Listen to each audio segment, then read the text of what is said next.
साहेब बंदगी सतनाम। सतगुरु नितिन साहिब की जय। सतगुरु वैराग साहिब की जय। सतगुरु मदन साहिब की जय। सतगुरु सत कबीर साहिब की सदा ही जय हो मेरे मालिक की। घट घट मेरा साइया सुनी सेज न कोई, बलिहारी वा घट की जिस घट पर घट होई। ज्यों तिल माही तेल है, ज्यों चकमक में आग।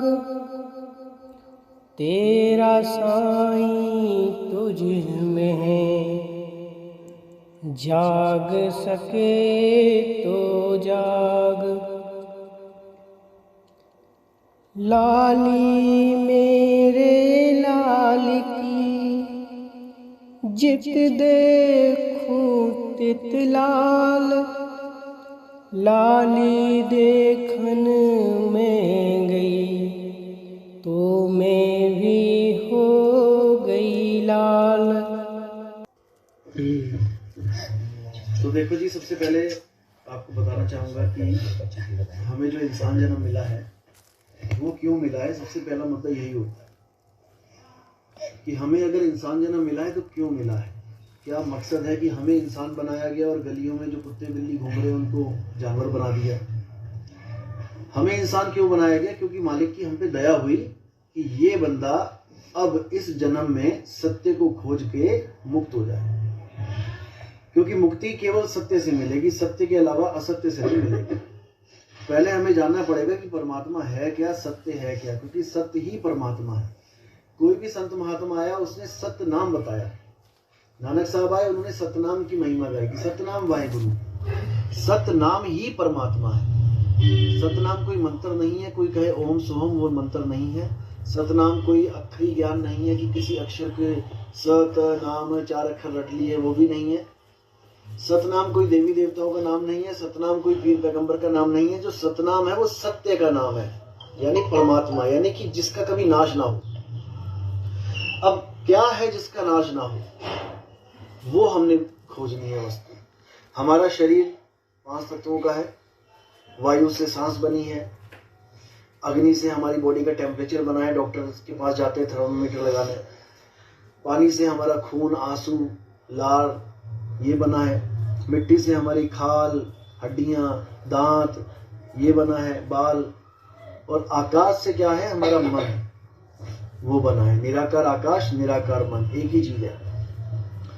अब इन्हीं 5 तत्वों में हमने क्या करना है? हमने सत्य को खोजना है कि इन 5 तत्वों में तो कोई सत्य है नहीं।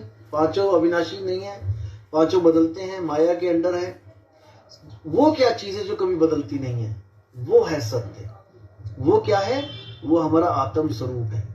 एक होता है जीव आत्मा। फिर समझ लो, कई लोग मुझे कहते हैं आप आत्मा को ही क्यों बोलते हो कि आत्मा परमात्मा जैसे। वहां पे वो लोग ये नहीं समझ पाते कि मैं कहना क्या चाह रहा हूं।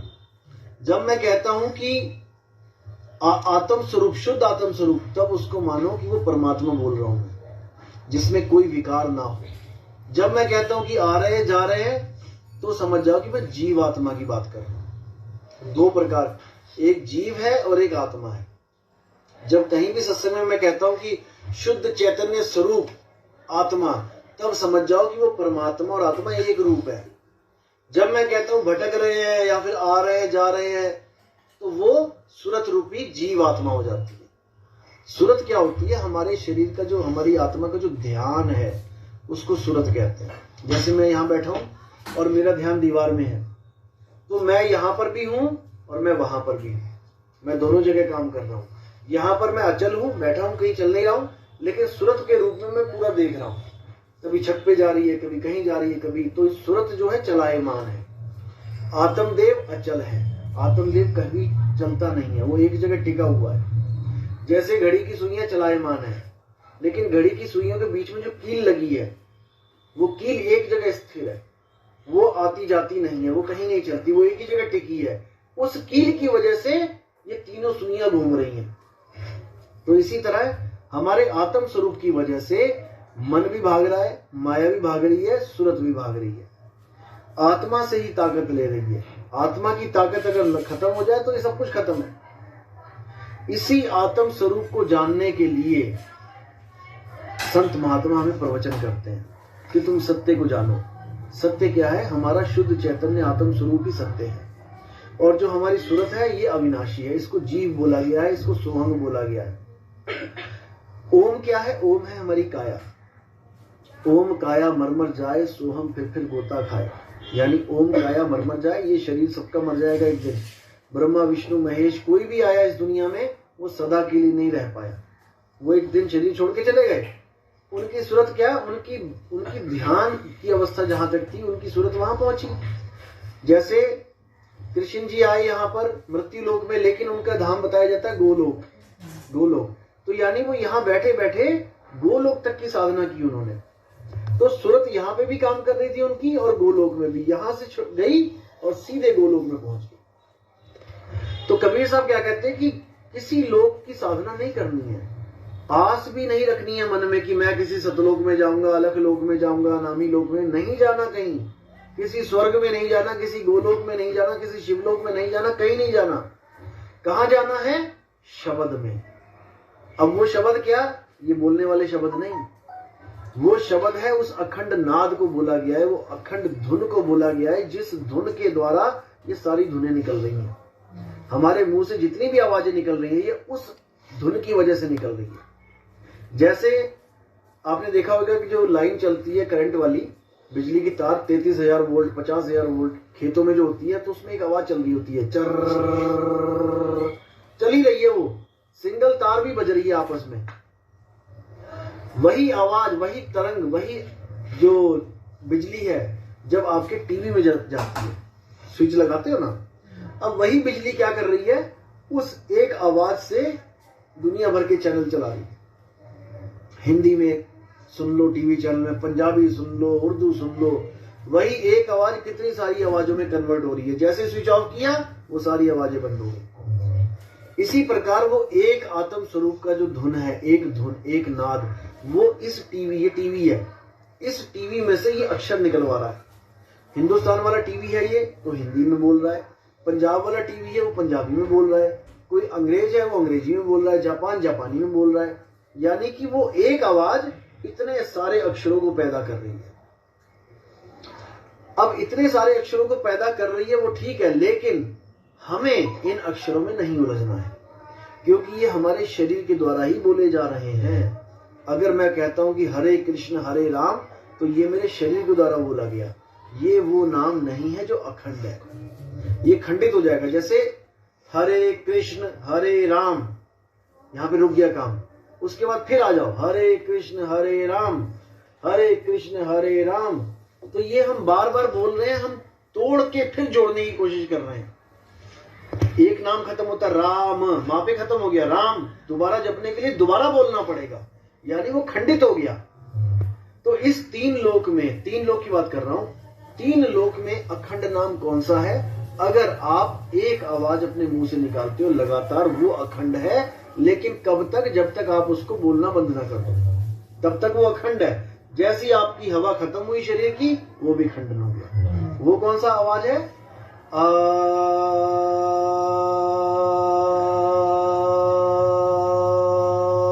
ये लगातार चल रही है, इसको रोकना नहीं पड़ा। किसी ने इसको आकार कह दिया, किसी ने इसको ओमकार कह दिया। जैसे आप लिखते हो दीवार पे ओम, और कई जगह आपने देखा होगा कि ओमकार। अब इन दोनों में क्या फर्क है?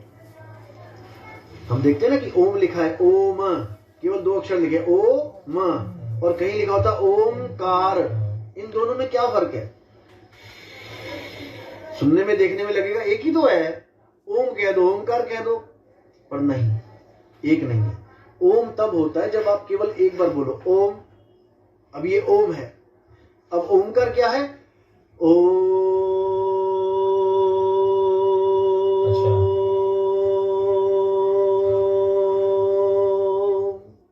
अब ये हो गया ओमकार।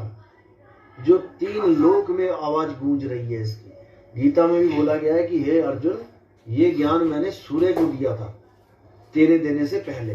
तो वैज्ञानिक भी क्या प्रूफ करते हैं कि सूर्य भी ओम अक्षर का उच्चारण कर रहा है और लगातार उसकी गूंज पूरे ब्रह्मांड में आ रही है।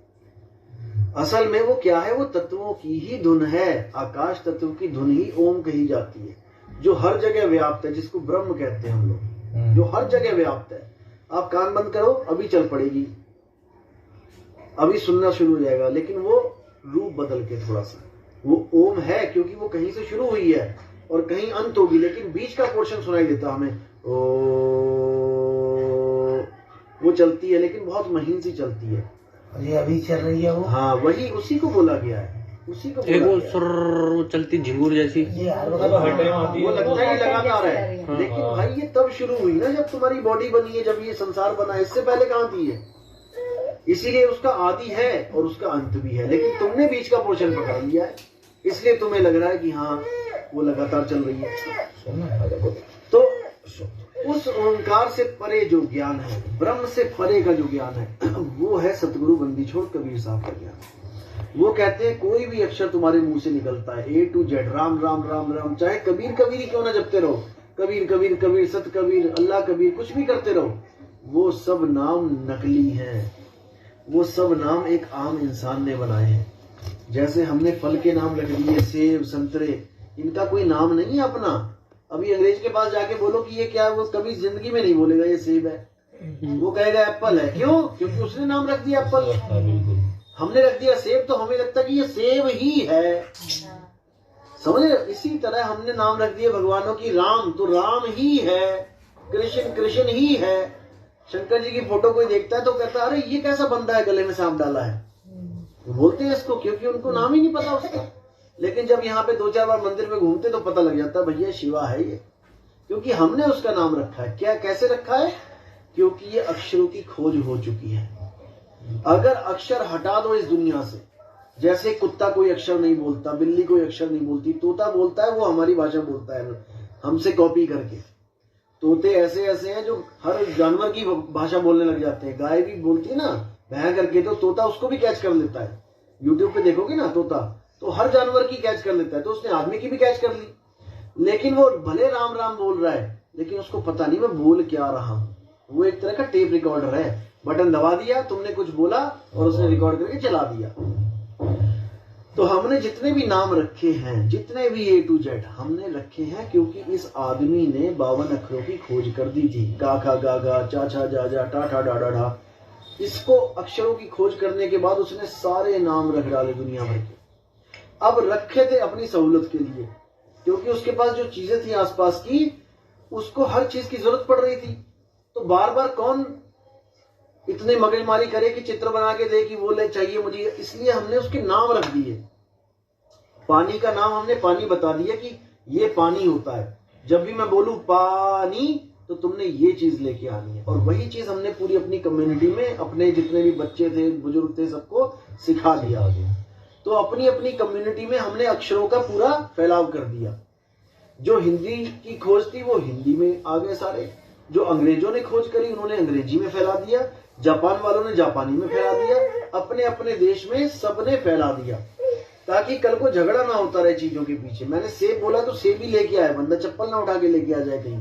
इसलिए बचपन में बच्चों को भी एक A to Z किताब में हर चीज चित्र के साथ बताई जाती है। आप किताबें देखोगे बच्चों की, तो वहां पर सेब लिखा है तो सेब बना भी है। कल को ऐसा ना हो कि वो सेब सेब रट के आ गया। जैसे छोटी सी कहानी बताता हूँ मैं।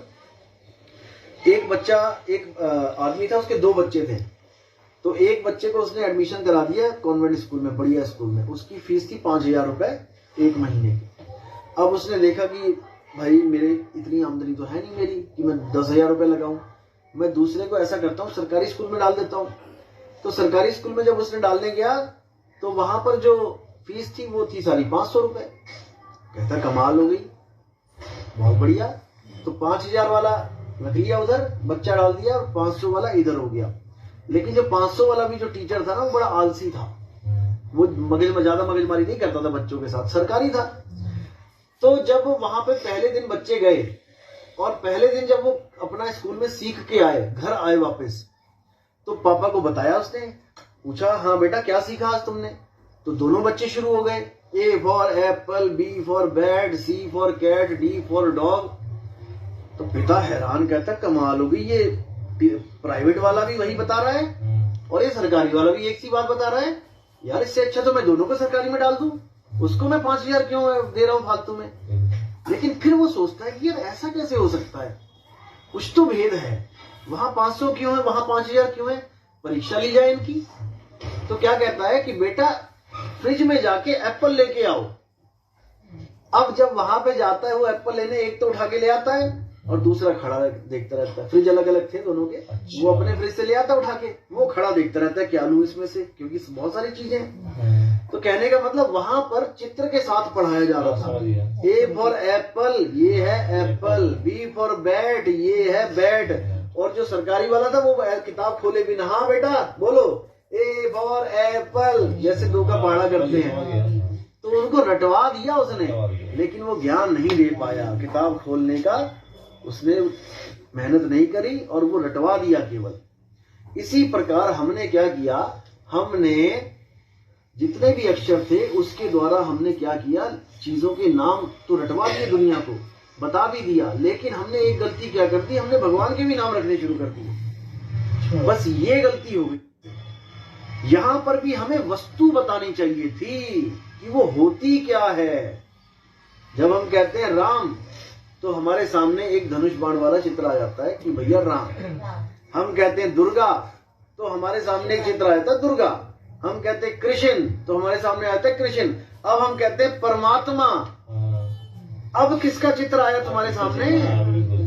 अब किसका चित्र आया? किसी का भी नहीं आया। यही गुप्त भेद है। कबीर साहब कहते हैं यही बताने आया हूं इस दुनिया में, जिसका कोई रूप नहीं है, रंग नहीं है, उसका भेद बताने आया हूं मैं तुम्हारे पास। मैं किसी शरीर की पूजा करवाने नहीं आया हूं। इसलिए उन्होंने शरीरों को और उसके नामों को बिल्कुल खंडन कर दिया कि नहीं करना है। नाम है तो शरीर है तो नाश है, क्योंकि किसी का भी शरीर अजर अमर नहीं है। लेकिन शरीर अजर अमर ना होते हुए भी आत्मा सबकी अजर अमर है। गीता के अध्याय 2 में यही बताया गया कि हे अर्जुन, केवल आत्मज्ञान को प्राप्त करने मात्र से तुम मुक्त हो जाते हो, तुम अमर हो जाते हो। जो तुम बार बार गर्भ में आ रहे हो, जा रहे हो, कभी लड़का बन के आ रहे हो, कभी लड़की बन के आ रहे हो, पता नहीं कितनी बार तुम किसी के माता बन गए, पता नहीं कितनी बार पिता बन गए। क्योंकि कई लोग सोचते हैं कि मैं लड़का हूं तो मैं लड़का ही बनूंगा बार बार। ऐसा नहीं है भाई। पता नहीं कितनी बार तुम्हें लड़की बना के यहाँ पे घुमा दिया इस दुनिया में, पता नहीं कितनी बार लड़का बना के घुमा दिया, पता नहीं कितनी बार तुम पति बन गए, कितनी बार ये पत्नी बन गई, कितनी बार ये पति बन गए, कितनी बार तुम पत्नी बन गई। इसी चक्कर में सारे उलझा रखे हैं। इसलिए साहिब ने क्या बोला, गुरु पशु, वेद पशु, नारी पुरुष विचार, ते नर नरक को जाएंगे जब लग ससी दिनकार। वेद पशु और गुरु पशु, जो लोग ये मानते हैं कि मैं तो बस वेदों का अध्ययन कर लूं या गीता का पाठ कर लूं, जैसे कई लोग मरने वाली हालत में होते हैं, तो लोग क्या कहते हैं, गीता का पाठ कर दो, गीता पढ़ दो, मुक्त हो जाएगा। तो कहते हैं नहीं, वो वेद पशु हैं वो लोग। वेद पशु, गुरु पशु। गुरु पशु क्या होता है कि भाई मैंने तो एक गुरु बना लिया है, अब वो चाहे नरक में ले जाए चाहे स्वर्ग में ले जाए, मैंने तो भैया वही गुरु रखना है। उनको बोला गया गुरु पशु। और नारी पुरुष विचार, जो आत्मज्ञान में आने के बाद भी ये सोचता है कि ये नारी है और मैं पुरुष हूं, यानी कि भेद रखता है, वो मुक्त नहीं हो सकते। नारी पुरुष विचार भी नहीं करना है। आप अपने आप को आदमी भी नहीं सोचना है आपने। अगर आप अपने आप को आदमी सोचोगे, आप अहंकार में रहोगे, देह अहंकार में, खत्म नहीं होगा, जन्म मरण खत्म नहीं होगा। आपने अपने आप को एक आत्मा समझना है कि मैं एक आत्मा हूं और मेरा कभी भी किसी काल में मेरा नाश नहीं होता। देवी इसमें भागवत गीता में बिल्कुल स्पष्ट लिखा है अध्याय 2 में कि हे अर्जुन, ऐसा कोई समय नहीं था जिस समय पे तू, मैं या ये राजा महाराजा नहीं थे। ये सदा सदा से हैं। ये मत सोच कि आज ये मर गए और कल को ये नहीं रहेगी। ये उसी वक्त पैदा हो जाते हैं कहीं ना कहीं जाके। तो हमने किस में रहना है? हमने आत्मज्ञान में रहना है। इसीलिए साहिब ने बोला कि आत्मज्ञान बिना नर भटके कभी मथुरा कभी काशी, जल में मीन प्यासी, मोहे देखते आवे हासी। कि आपने आत्म ज्ञान के अलावा और कोई ज्ञान नहीं लेना है। आत्मा के अलावा जितनी भी वस्तुएं हैं इस दुनिया में वो सब नाशवान है। आप किसी भी भगवान की पूजा कर लो, वो स्वयं नाशवान है शरीर रूप में। अब कई लोग कहते हैं भगवान कैसे नाशवान हो सकते हैं? अरे जब वो हथियार लेके घूम रहे हैं, कृष्ण जी के पास चक्र है, राम जी के पास धनुष है, किसी के पास तलवार है, किसी के पास कुछ है, वो क्यों है? वो पहले अपनी सेफ्टी के लिए है कि कोई मुझे बाण मारेगा उससे पहले मैं मार दूंगा, अपनी सेफ्टी। क्योंकि शरीर है। लक्ष्मण जी ने थोड़ी सी सेफ्टी, सावधानी हटी, दुर्घटना घटी, हो गए थे ना बेहोश। भाई बेहोश हो गए थे ना, शरीर है इसलिए तो बेहोश हो गए। शरीर ना होता तो कैसे बेहोश होते? आत्म स्वरूप में स्थित होते तो कैसे बेहोश होते?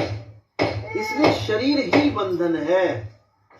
और शरीर को जो चला रही है वो क्या है? वो है हमारी सूरत। इस सूरत की वजह से हम बार बार जन्म रहे हैं, बार बार मर रहे हैं, बार बार जन्म रहे हैं।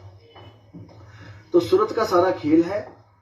सूरत का क्या काम होता है? सूरत क्या करती है? शरीर को चलाती है। जैसे अभी आप यहाँ पे बैठे हो, आंखें खोल के बैठे हो, सत्संग सुन रहे हो, तो आपकी सूरत यहाँ सत्संग में है, लेकिन पीछे ठक होने लग गई तो आपकी सूरत पीछे भी चली गई। अब दोनों काम हो रहे हैं, वो पीछे को भी महसूस कर रही है, वो यहाँ को भी महसूस कर रही है। इसी प्रकार जब आप सो जाते हो तब आपका शरीर बेड में पड़ा होता है, लेकिन आपकी सूरत सपने में होती है। सपने में एक नया शरीर धारण कर लेती है। वो एक शरीर तो आपका बेड पे पड़ा है, जिसको सब लोग आके देख रहे हैं। पापा तो सो रहे हैं, सोने दो।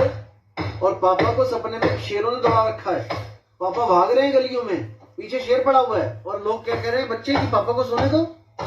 अब पापा सपने में कह रहे हैं, अरे कोई तो उठा दो, अरे मुझे बचाओ। वो भाग रहे हैं, लेकिन यहाँ पे सोए हुए हैं। अब वहां कौन है फिर? अगर यहाँ पे वो सोए हुए तो वहां कौन है? सूरत है। इस शरीर को सूरत ने छोड़ दिया और वहां चले गए, लेकिन छोड़ा कितना? 90%। 10% अभी भी यहाँ पे हैं। कैसे? अभी कोई कान में हल्का सा कुछ करेगा, एकदम आएगा हाथ, भागा भागा। क्यों? क्योंकि 10% सूरत है। अगर 100% चली जाए तो मैं कहता हूं यहाँ पे हाथ ही नचा दो, तब नहीं हो जाएगा उनको। तो वही सूरत वहां पे काम कर रही है।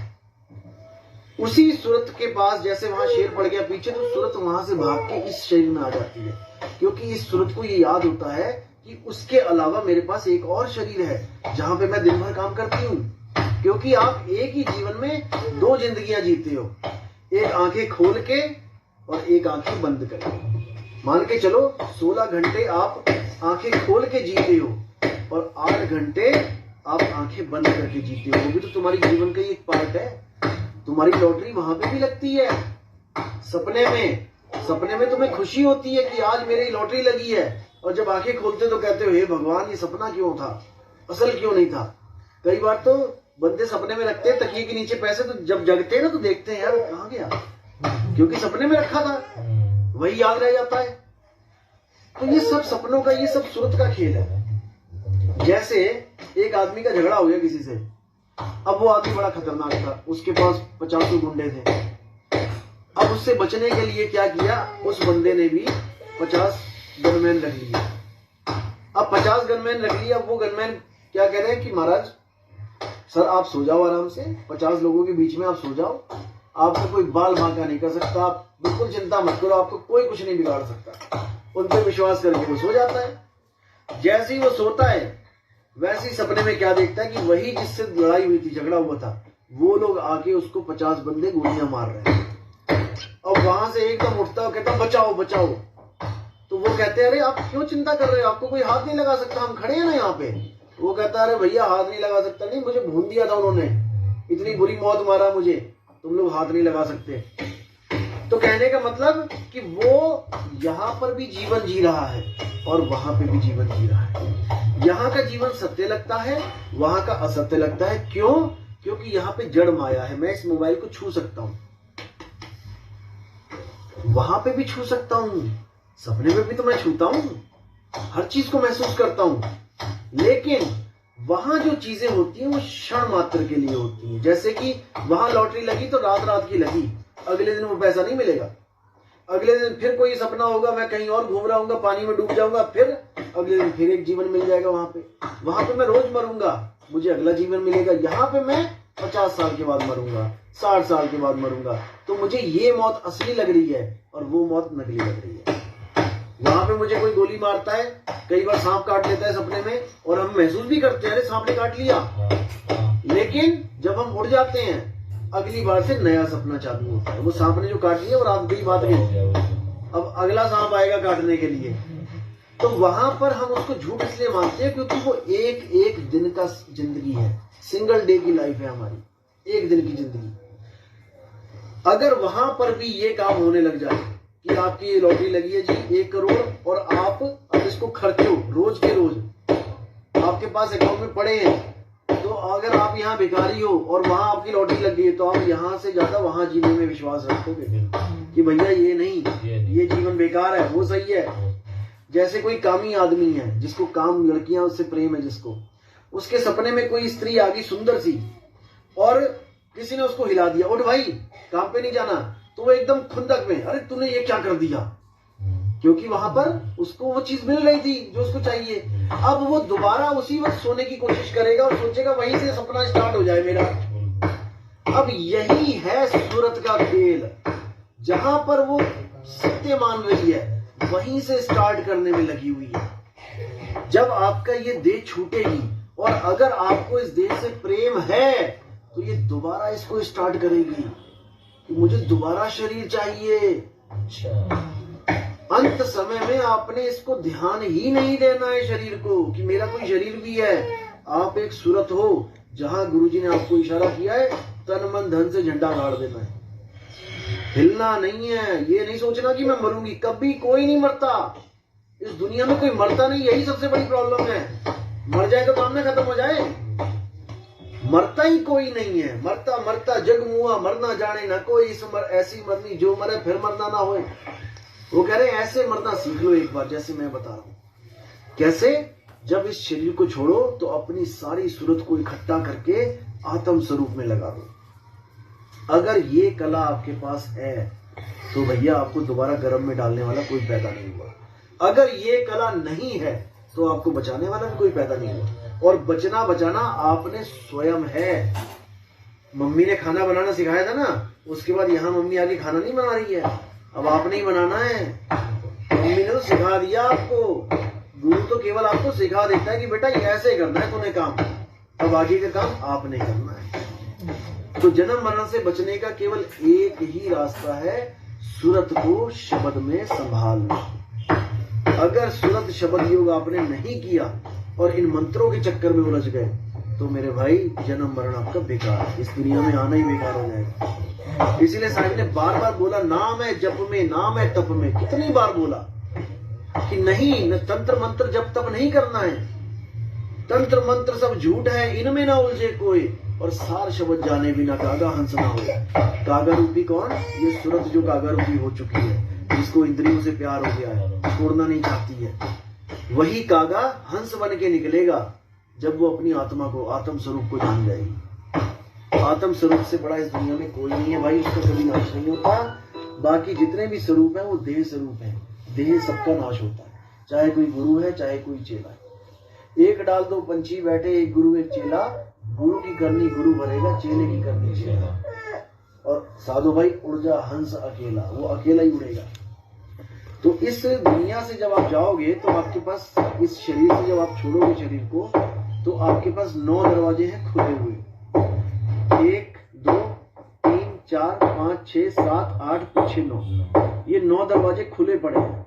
इसमें से जो भी निकल गया गलती से तो उसको लक्ष्य 84 में चले जाना ही पड़ेगा, उसको जाना ही जाना है। उसके बाद एक गुप्त दरवाजा है, इसको बोलते हैं नकली 10वां दरवाजा। ये नकली दरवाजा इसलिए बनाया गया है ताकि ये पंछी सच में उड़ ना जाए। जैसे कहते हैं ना भूल भुलैया बनाना, एक नकली घर बनाना। जैसे कोई कैदी है और वो बहुत ज्यादा परेशान हो गया है जेल में, उसके लिए एक लग्जरी जेल बना दी, जहां पर एसी भी लगा है, जहां पे वॉशिंग टब भी है, जहां पर टीवी है, सब कुछ है, ताकि वो पूरा एंजॉयमेंट करता है और वो ये भूल जाए कि मैं एक कैदी हूं। इंजॉय करना सीख ले। यहाँ पर आपको इतना आनंद दिया जाएगा, जोत का प्रकाश, ये दुनिया भर का बहुत तामझाम है यहाँ पे, अनंतो लोक है यहाँ पे, भोग विलास है यहाँ पे। आप इसी में उलझ जाओगे और मुक्ति नाम के शब्द को ही छोड़ दोगे। आप कहोगे मुझे यही मिल रहा है, इसी शरीर के अंदर ही परमात्मा है। ये नकली दरवाजा है। इसके अलावा एक असली जो दरवाजा है, जब आपको उसका ज्ञान होगा, असली 10वां दरवाजा, तब आपको समझ में आएगा कि ये कितना चतुर है काल निरंजन, कि दरवाजा भी है तो ऊपर घास उगा दी है, छुपा दिया उसको, ये यहाँ तक तो ध्यान जाए किसी का ना छुपा दिया उसको। क्योंकि अगर वैसा होता तो बंदा कहता है ये क्या है, ये क्या है। कई बार बुद्धि को भी कहते हैं लोग ये 12वां दरवाजा है। इसको भी बोला गरीबदास ने, बड़वा नल का द्वार है नाभि, नाभि के नीचे। ये 12वां दरवाजा नाभि का, ये गर्भ में खुलता है। जब आप गर्भ में होते हो तो ये नाभि द्वार खुला होता है, इसमें से आपको खाना पीना सब कुछ दे रही होती है, माता के द्वारा सब कुछ मिल रहा होता है। जैसे ही आप बाहर आते हो तो ये बंद हो जाता है, इसको कवर कर दिया जाता है। काम वही करना है इसने, नाभि चक्र ने, कि आपके शरीर में जो भी आ रहा है उसको ग्लूकोज को चूस के शरीर में लगा दे। तो आपके शरीर में नाभि चक्र में विष्णु महाराज बैठे हैं, यहाँ से बंद हुआ तो यहाँ से चालू हो गया, लेकिन जाएगा यहीं पे ही, जाना यहीं पे ये सारा सामान। तो इसी प्रकार इस शरीर में जितने दरवाजे हैं उसकी हर दरवाजे की एक अहमियत है। कबीर साहब ने खोल खोल के बताया कि गुदा के द्वारा प्राण निकल गए, लैट्रिन निकल गई जिसकी मरते हुए वो कहाँ जाएगा, जिसका पेशाब निकल गया मरते हुए वो कहाँ जाता है, आंखों से प्राण निकल जाए वो कहाँ जाता है, नाक से निकलेगा, कान से निकलेगा वो कहाँ जाएगा, मुख से निकलेगा कहाँ, ये सारा कुछ बता रखा उन्होंने। उसके बाद ये भी बताया कि यहां से अगर जोत के दर्शन करके जाते हो तो कहाँ जाओगे, और असली दरवाजे से निकलते हो तो कहाँ जाओगे। सारा कुछ क्लियर कर रखा है, बस समझने वाले नहीं समझ। तो कबीर साहब ने कोई कमी नहीं छोड़ी बताने में कि भाई ये सारा सूरत का खेल है। सूरत जब चाहे एक नया जहान पैदा कर दे। आप सपने में जब देखते हो, बिल्डिंगें देखते हो, नदियां देखते हो, समुद्र देखते हो, किसने बनाए वो, और वहां पे आप उसको महसूस करते हो कि वो असली है बिल्कुल। इसी प्रकार जैसे वो नकली है, इसी प्रकार सूरत ने ये माया बना रखी है। अब इसको बना के आम हो गई है बस। जैसे भीमराव अम्बेडकर ने संविधान लिखा, जब तक लागू नहीं हुआ था, जब तक वो क्रिएटर था, वो लिख रहा था, यानी संविधान से बड़ा वो था क्योंकि वो लिख रहा है। लेकिन जब लागू हो गया वो भी संविधान के अंदर आ गया, वो भी संविधान से हटके नहीं कर सकता कुछ, क्योंकि वो भी नियम के लागू में आ गया। इसी प्रकार सूरत ने ही ये सारा दुनिया बनाया, ये तामझाम सूरत ने बनाया है। लेकिन इतना कुछ बनाने के बाद वो खुद को ही भूल गई। जैसे किसी मूर्तिकार ने मूर्ति बनाई बहुत बढ़िया, और ये भूल गया कि ये मैंने बनाई थी, और उसी की पूजा करने लग गया। उसी तरह सूरत ने ये सारा संसार बनाया है, और उसके बाद खुद को भूल के एक इंसान रूप में आके बैठ गई। कभी कुत्ते रूप में बैठ जाती है, कभी बिल्ली रूप में बैठ जाती है, लग 84 भोग के एक बार इंसान बन के आती है, तब भी अपना ज्ञान नहीं कर पाती कि मैं आखिर हूँ क्या, मैं हूँ कौन। और क्या करती है, मंत्रों के चक्कर में पड़ जाती है। ये मंत्र जप लूं, शायद मुक्ति मिल जाए, वो मंत्र जप लूं, राम राम कर लूं, वाहिगुरु वाहिगुरु कर लूं, कबीर कबीर कर लूं, इसी में उलझ जाती है। कुछ नहीं करना है, बस अपनी आत्मा को जानना है कि मैं एक आत्म देखूं, मेरी आत्मा कहाँ है, मेरी आंख कहाँ है, मुझे टीचर ने बताया बचपन में। मेरी नाक कहाँ है मुझे बताया टीचर ने, मेरे बाल कहाँ है टीचर ने खूब सिखाया, घर वालों ने भी सिखाया बच्चों को, बेटा नोज कहाँ है, बेटा चीक कहाँ है, बेटा थंब कहाँ है, फिंगर कहाँ है, सब सिखाया। लेकिन किसी ने ये नहीं बताया बेटा तेरी आत्मा कहाँ है। ना तो किसी टीचर ने बताया, ना किसी माँ बाप ने बताया, क्योंकि किसी को आत्मज्ञान का ABC नहीं पता। ये केवल गुरु बताता है। गीता में आप देखोगे अध्याय 4 का 34वां श्लोक क्या कहता है कि हे अर्जुन, तू पूजा पाठ छोड़, देवी देवताओं को त्याग और गुरु को धारण कर जिसने आत्मज्ञान को प्राप्त किया। जो आत्मज्ञान को जिसने प्राप्त किया है वो तुझे भी बता सकता है कि तू शरीर नहीं है, तू एक आत्मा है। जैसे मैं कार में आया, यहां तक मैं कार में आया तो मैं कार नहीं हूं, मैं एक ड्राइवर हूं। आज कार चला रहा हूं, कल को बस भी चला दूंगा, तो परसों साइकिल भी चला दूंगा, फिर मोटरसाइकिल भी चला सकता हूं। तो शरीर कोई भी हो, वो चेतना जो है वो सूरत वो एक रूप रहती है। वो हाथी को भी चला सकती है, वो चूहे को भी चला सकती है, वो छोटे छोटे आजकल कोरोना वायरस चल रहा है उसको भी वही चला रही है, सूरत चला रही है। बिना सूरत के कोई नहीं चल सकता। छोटे से छोटा जीवाणु भी जा रहा है, वो भी सूरत के द्वारा जा रहा है, बिना सूरत के नहीं जा रहा है वो। कई लोग कहते हैं गर्भ में बच्चे में सूरत कब आती है? अरे भाई सूरत है तभी तो तेरे गर्भ तक पहुंचा है। वो कीटाणु, लाखों कीटाणु में से सब भाग रहे होते हैं, उसमें से एक कीटाणु केवल कैच कर पाता है, बाकी सारे मारे जाते हैं। तो भाई सूरत है, प्राण है तभी तो जा रहा है। कई लोग कहते हैं 3 महीने बाद आता है जीव उसमें, तब तक वैसे ही होता है बिना जीव के। बताओ, पहले तो मांस बनता है ना, सब कुछ बनता है लेकिन सूरत से बनता है। बिना सूरत के आप कैसे कहोगे मर गया? जीवित है तभी तो मरे।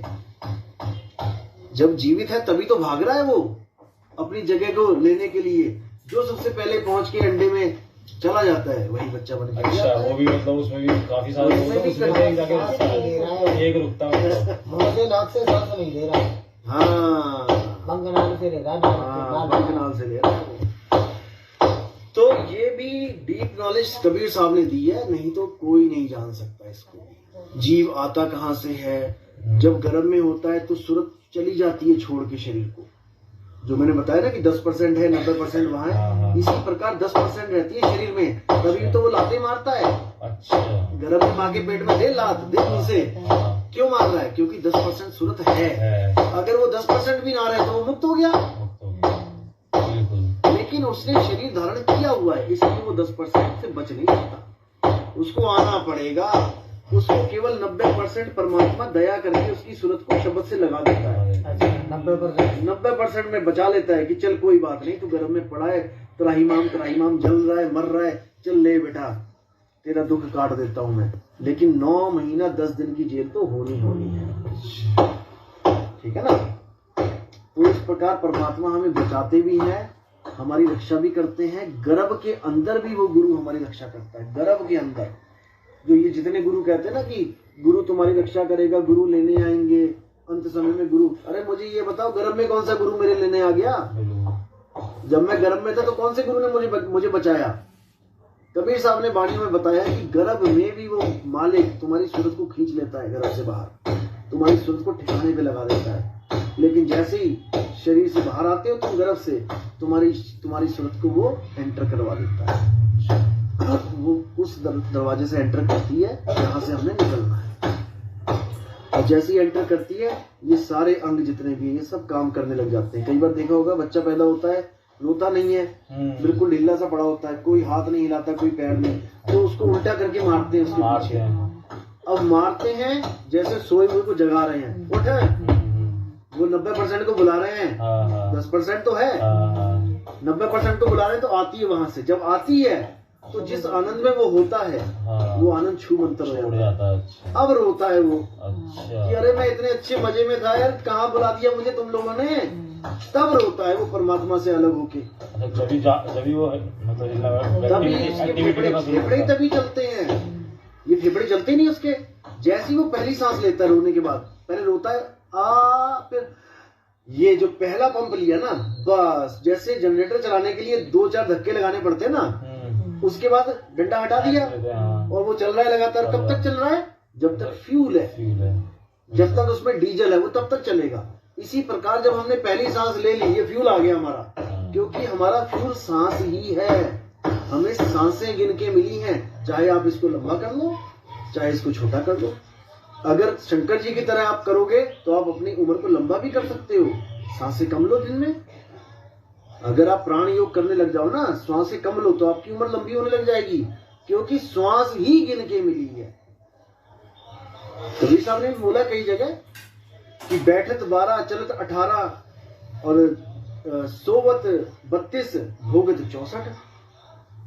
बैठत 12, एक बार में बैठोगे तो आप 1 मिनट में 12 सांस लोगे।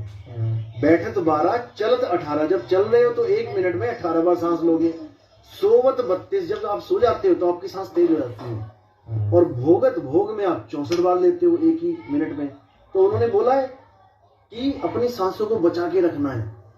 जब हम भजन करते हैं, ध्यान करते हैं, तो सांस हमारी बिल्कुल मध्यम हो जाती है, बिल्कुल धीरे, बिल्कुल मध्यम। आपको पता भी लगता कि हो क्या रहा है। और अगर सूरत लग गई फिर तो आप भूल ही जाते कि सांस भी कोई चीज है। सांस की याद रही थी क्या? याद ही नहीं रहती पांचों तत्वों की। कौन सी सांस, कैसी सांस, वो तो जब तक सूरत यहाँ पे है तब तक सांस का पता है। जैसे ही सूरत गई सांस का कुछ नहीं पता, सांस क्या चीज है। 0 स्पीड होती है, क्योंकि श्वास की हद से परे चली जाती है सूरत, और जब हद से परे चली गई तो भैया 5 तत्वों का नाश हो जाता है, खत्म हो जाती है। लेकिन तुम्हें यहाँ पे भोगना है दुनिया, इसलिए तुम फिर वापस आ जाते हो एक बार अनुभव करके। लेकिन जब आखिरी अनुभव यानी आखिरी दिन होगा तुम्हारा, उसके बाद वापस नहीं आते। उसके बाद हर चीज खत्म और तुम्हारी मुक्ति हो गई। परमात्मा आपके घट में मिल गया, आपको आत्म घट में। ठीक है जी, कोई सवाल हो तो पूछ लो। नहीं हल्के फुल्के में। आत्मा को सूरज कहा जाता है, दोनों में अंतर आत्मा और सूरज में कुछ तो अंतर होगा कि? बहुत अंतर है। हाँ तो उसको बताइए। सूरत है चलायमान, सूरत चलती है। जैसे मैंने सामने दीवार पे देख रहा हूँ, मैंने बताया था ना कि मैं यहाँ बैठा हूँ, तो मेरी आत्म स्वरूप मान के चलो ये आत्मा है, मैं आत्मा स्वरूप के अचल होके बैठा हूँ यहाँ पे, लेकिन मेरा ध्यान कहाँ पे है? दीवार पे। ये सूरत है। सूरत को, आत्मा तो यहीं पे बैठी है, वो अचल है, वो कहीं नहीं जाती। सूरत आती जाती है। सूरत है फंसी संसार में, 3 लोक में, यानी शरीर में सूरत आती है, आत्मा 3 लोक में नहीं आती। आत्मा का मतलब होता है शुद्ध चैतन्य स्वरूप जिसमें कोई विकार ना हो। सूरत का मतलब होता है आत्म स्वरूप का जब लेवल डाउन हो जाता है, आत्म का ध्यान। जैसे एक आदमी है, डॉक्टर है, लेकिन शराब पीने के बाद वही डॉक्टर आपको नाली में पड़ा मिलता है। डॉक्टर है वो फिर भी डॉक्टर, नाली में पड़ा है फिर भी डॉक्टर ही है। जैसे ही नशा उतरेगा वो फिर डॉक्टर बन जाएगा। अभी नशेड़ी हुआ पड़ा है, भंगेड़ी हुआ पड़ा है। इसी प्रकार आत्मा शुद्ध है, लेकिन उसकी सूरत के लेवल डाउन होता जाता है। आत्मा से, जैसे आत्मा से सूरत अलग हुई, ब्रह्म स्वरूप में चली गई, यानी कि ब्रह्म कह लो, उसको काल कह लो, उसको सृष्टि का निर्माता कह लो, और उससे भी नीचे चली गई तो जीव रूप में आ जाती है, देह धर लेती है, शरीरों में आ जाती है। अपने आप को ना आत्मा समझ पाती है ना ब्रह्म समझ पाती है, अपने आप को जीव समझती है। जीव, शिव, पीव। कबीर साहब ने 3 अवस्थाएं बताई हैं कि अभी हम लोग, सबसे पहले हम आत्म स्वरूप में स्थित थे, हमारा जो ध्यान था हमारे में ही लीन था। मेरा ध्यान छत पे गया, मैंने आगे देखा, छत बना दी मैंने, ये छत पहले नहीं थी, मैंने बनाई ये छत, तो मैं ब्रह्म अवस्था में आ गया। मैं छत से भी नीचे गिर गया, यानी मैंने छत के अलावा और नीचे भी देखा, जमीन बनाई, उस पे जानवर बना दिए, तो मैं जीव अवस्था में आ गया। समझ रहे हो? सूरत के द्वारा ही हर चीज का निर्माण होता है, सूरत के अलावा कोई निर्माण करता नहीं है। जब मैं सृष्टि रचना खोलूंगा ना, तो आपको एक एक चीज समझ में आएगी। तो किसी भगत ने पूछा कि सूरत का, तुम्हारे अंदर सूरत का स्थान कहाँ है, तो मैं नहीं बता। आत्मा में सूरत का स्थान, शरीर में तुम्हारे सूरत का स्थान कहाँ है? सूरत आपके पूरे शरीर में रम रही है। आपने अंगूठे यहाँ पे हल्का सा उंगली लगाई ना, अब ये महसूस सूरत करती है इंद्रिय के द्वारा। अगर आप सो रहे हो, सूरत आपकी कहीं और है, और आपके अंगूठे पे हल्का सा भी किसी ने छुआ, आपको नहीं पता लगेगा सो रहे हो, क्योंकि आपकी सूरत यहाँ नहीं है। लेकिन कई लोग होते हैं जिनकी एक्टिव होती है ज्यादा, जैसे मैंने बोला ना 10% यहाँ पे है, 90% सपने में चले गए। कई लोग ऐसे होते हैं जिसकी 50% होती है, उनके बाल जितना भी किसी ने छुआ एकदम आंखें खुल जाती है उसकी। समझ रहे हैं? ये सब अपने अपने सूरत के गुण हैं कि किसकी सूरत कहाँ ज्यादा है, कहाँ कम है। लेकिन सूरत क्या है? आत्मा से ही अलग हुई उसकी ध्यान शक्ति को सूरत कहते हैं। आत्मा की ही एक पार्ट है, ध्यान शक्ति कहते हैं उसको, जिससे सृष्टि बनती है। जैसे थर्मल प्लांट जहां बन रहा है, बिजली जहां मेन बन रही है, वहां से एक तार खींच के ले आओ, एक तार आई है वहां से और आपके घरों में कनेक्शन लग गया। अब ये क्या है? ये थर्मल प्लांट नहीं घुस गया आपके घर में, हाँ, ये बिजली रूप में एक तार लेके आ गया, थोड़ा सा अलग हो गया तो ही। हाँ, तार रूप में वहां से अलग हो गई। थर्मल प्लांट जहां बिजली का प्लांट है, वो किसी के घर में नहीं आ सकता, वो तो अखंड है, वो तो एक जगह अटल है, अचल है, वो अचल है। लेकिन जो तार है वो कहीं भी घुमा दो, किसी घर में लगा दो ले जाके। आज तुम यहाँ पे हो तो यहाँ लगी है, कल को तुमने यहाँ मीटर कटवा दिया जी, मैंने जी 4 मकान आगे ले लिया मकान, मेरा जी कनेक्शन वहां कर दो, यही उठा के तार वहां लगा देंगे वो लोग। समझ गई ना? ये सूरत है, ये तार रूपी सूरत है, और आत्म रूपी थर्मल प्लांट है।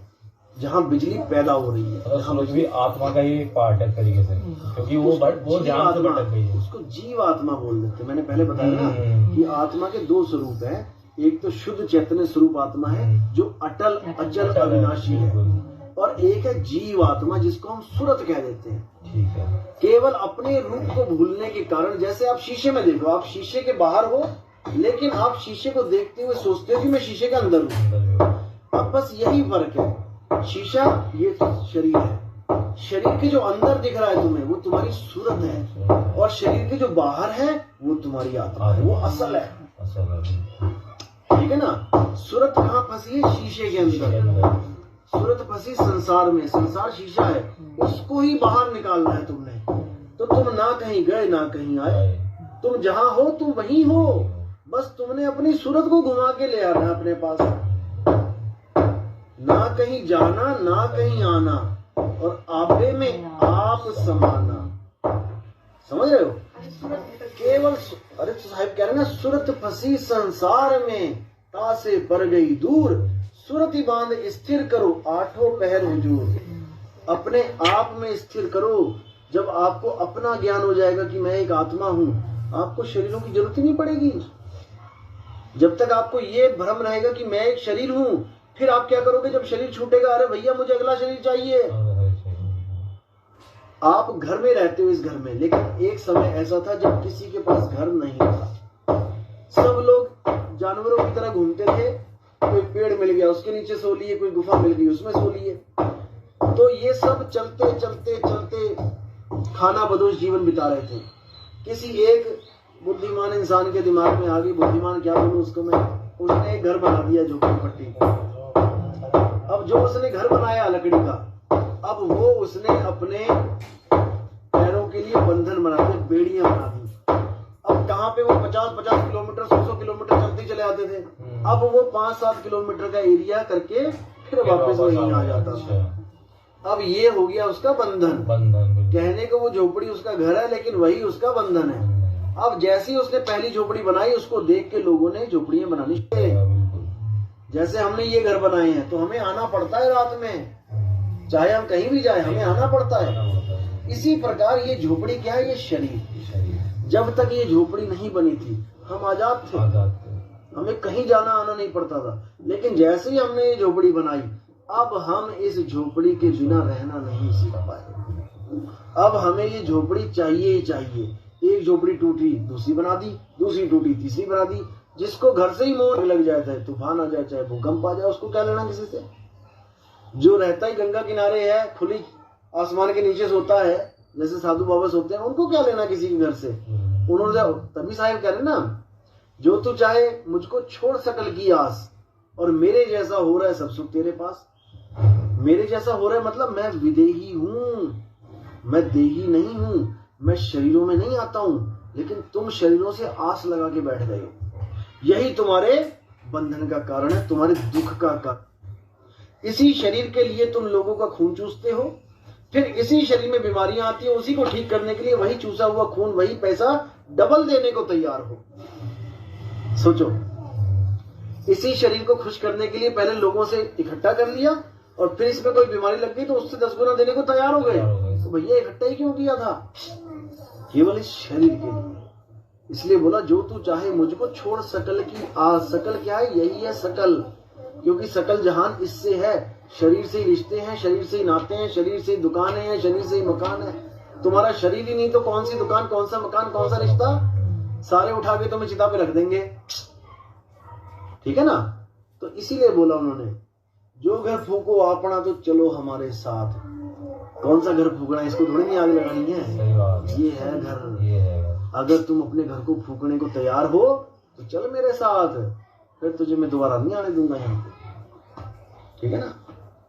चलो, बोले सतगुरु बंदी छोड़ कबीर साहिब की जय, सतगुरु मदनपति साहिब की जय, सतगुरु राम सेवक साहिब की जय, सतगुरु वैराग साहिब की जय, सभी संतों की जय, सभी भक्तों की जय, सत्संग कराने वालों की जय, इनके माता पिता की जय, आज के आनंद की सकल हंस की बंदगी साहिब।